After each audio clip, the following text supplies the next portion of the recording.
Narendra Modi led NDA has returned to power for the third consecutive time. Mr. Narendra Modi continues to be the Prime Minister. His confidant Amit Shah is the Home Minister. Rajnath Singh, the former Defence Minister, continues to be the Defence Minister. Nirmala Sitharaman is the Finance Minister, and External Affairs Ministry is headed by S. Jaishankar. So the present ministry seems to be a continuation of the previous ministry. It seems that the stress of Prime Minister himself is to project an image that there is stability and continuity. Peripherally, the ministry seems to be same. It seems that this is the old wine in the old bottle. But if you look closely, it's not the same. This is a coalition ministry. For the first time, Mr. Narendra Modi is heading a coalition. He is not known to be a coalition builder, he is known to be a strong man. Now we need to wait to see how he performs as a coalition leader. Now there are other issues also. I'm not saying that as a political party BJP has been weakened. The weaker mandate has actually affected, could be a personal setback to Prime Minister Narendra Modi and Home Minister Amit Shah, who were the decision maker or who were at least known as the decision makers. Now, the BJP as a political party has won a new state, Odisha, and has come to power in Andhra Pradesh with the help of their ally TDP. And they are ruling all the major North Indian states, right from Bihar to Uttar Pradesh, Madhya Pradesh, Rajasthan. Okay, so that way, this election mandate, this weaker mandate, definitely is a personal setback to Prime Minister Narendra Modi and his confidant Amit Shah. Now, definitely the ministry is going to face challenges on many fronts.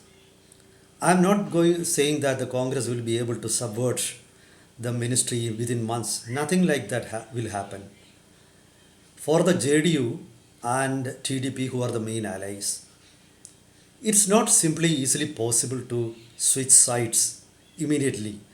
And as the main opposition party, Congress has got only 100 members, while BJP has got 240.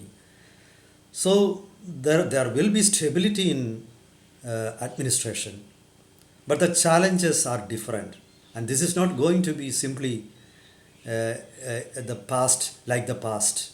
This is a new avatar. What are the areas in which the government is going to face challenges? Let's take a closer look into the emerging political scenario. Welcome to Insights. This is Hari Kumar. Primarily, on four fronts, the government will face challenges.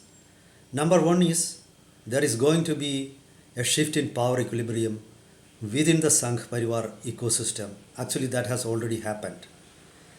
Number two, in Parliament, the BJP is going to face a new reality, a rejuvenated opposition, a new proper opposition leader. So things are not going to be unilateral within the House. The third one is on internal issues, especially those issues that affect national security. The government needs to speak and act firmly. Euphemisms won't help in the coming days. The fourth is in the area of communication. Unilateral communications or monologues from Narendra Modi are not going to win him accolades in the coming days. So, mainstream media is going to play an important role in the coming days. The Modi will have to face that reality.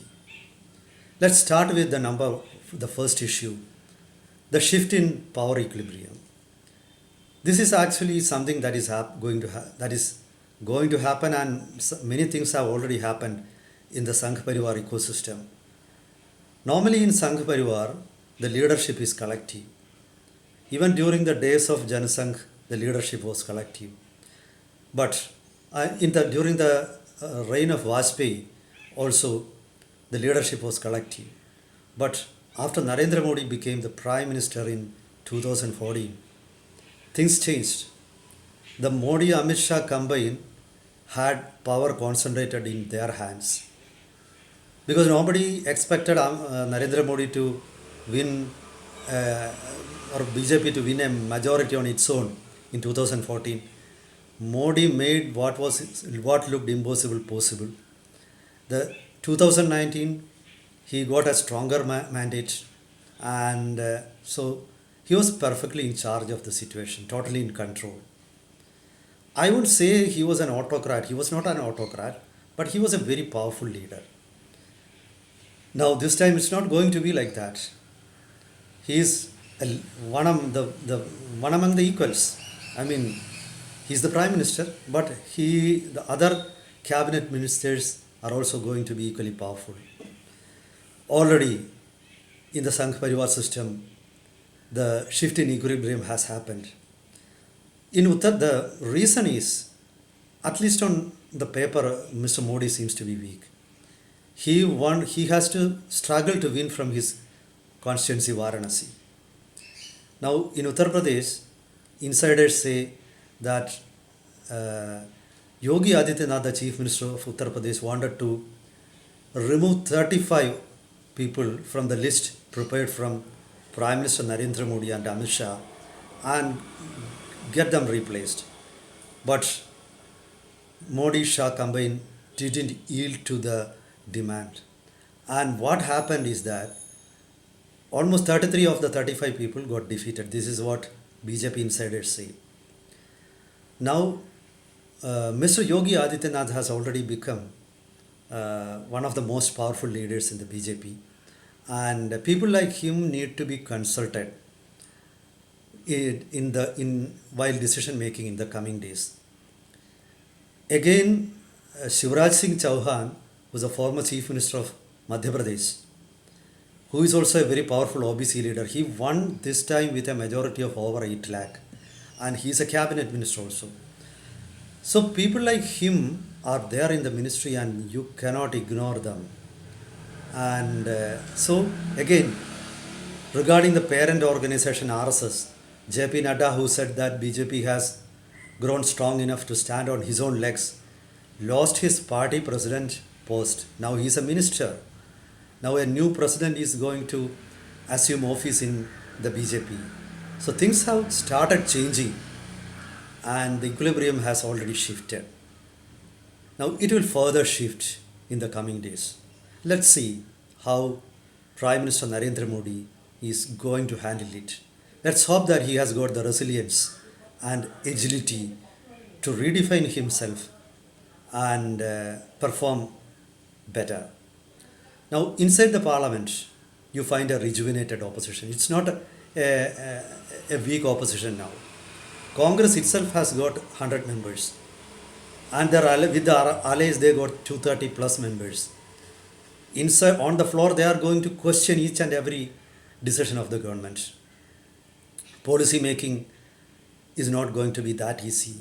They are not going to, they may not boycott the house because they got enough numbers to create chaos inside the house. Rahul Gandhi is going to be articulate.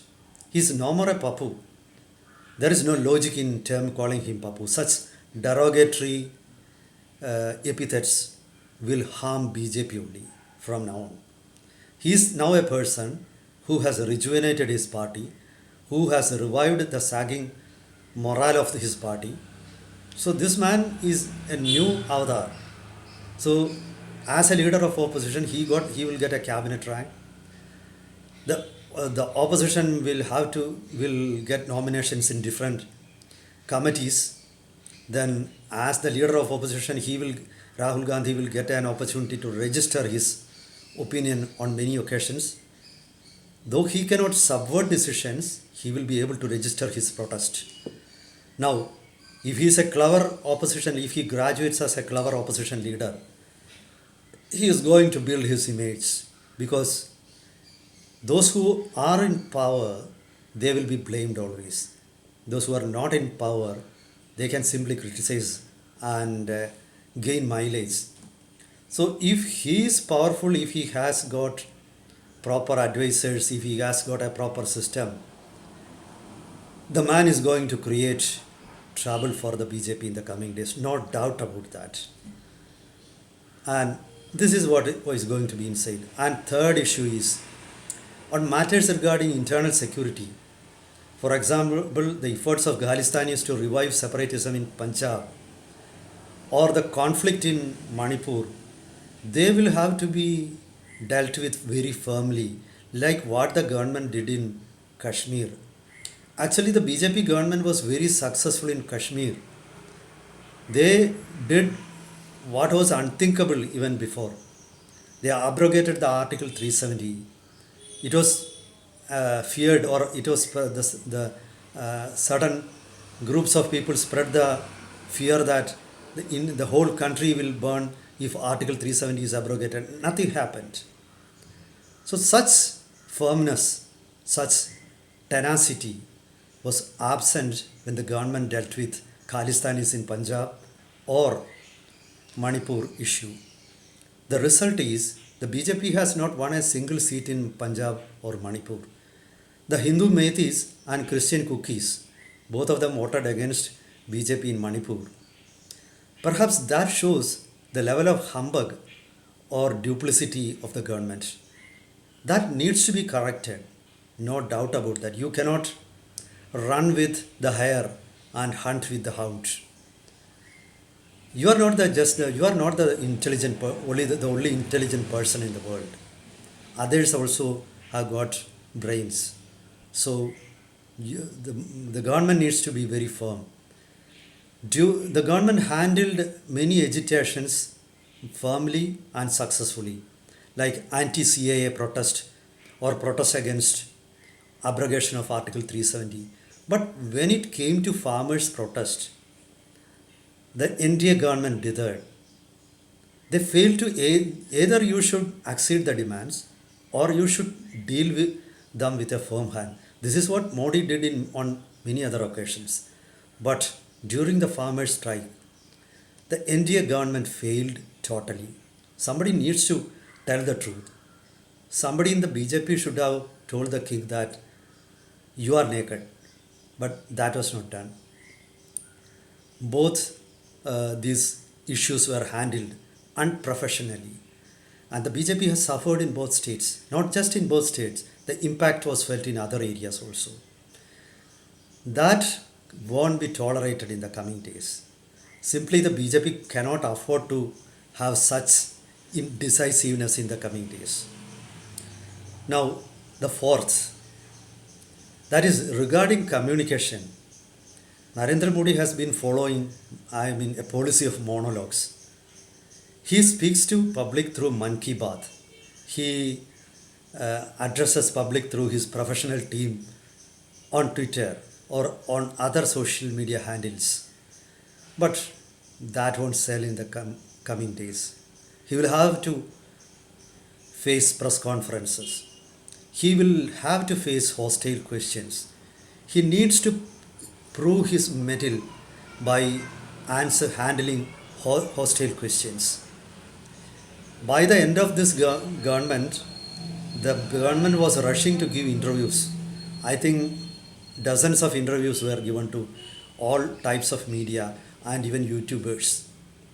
But the government should have a policy in handling media. You cannot simply ignore media. By keeping mum, you cannot win over people.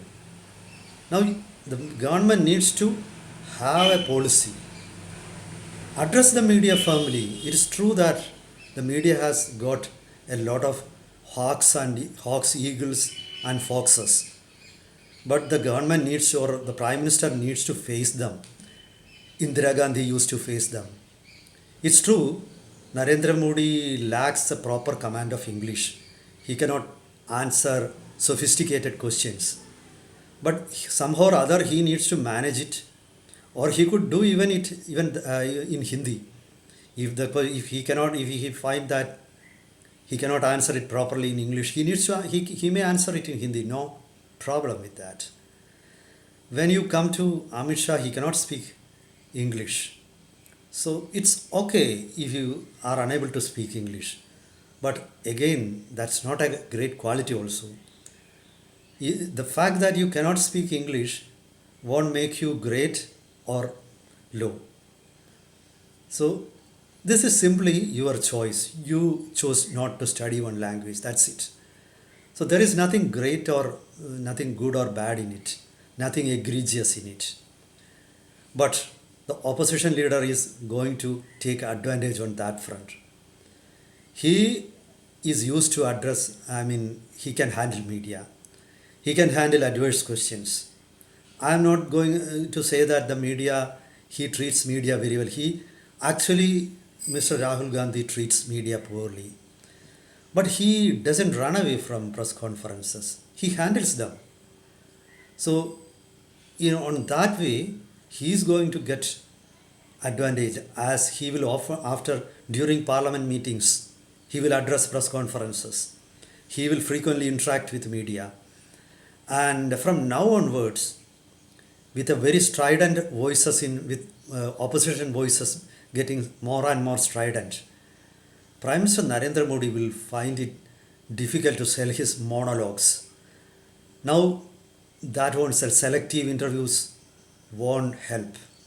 I feel that this is one area where the NDA government needs to have a proper policy, a strategy, and a will to do it.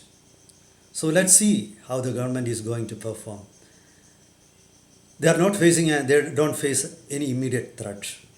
But if they don't perform well, in a couple of years, things will worsen. Things will get difficult. That's for now. Meet you with another topic next time. Till then, goodbye.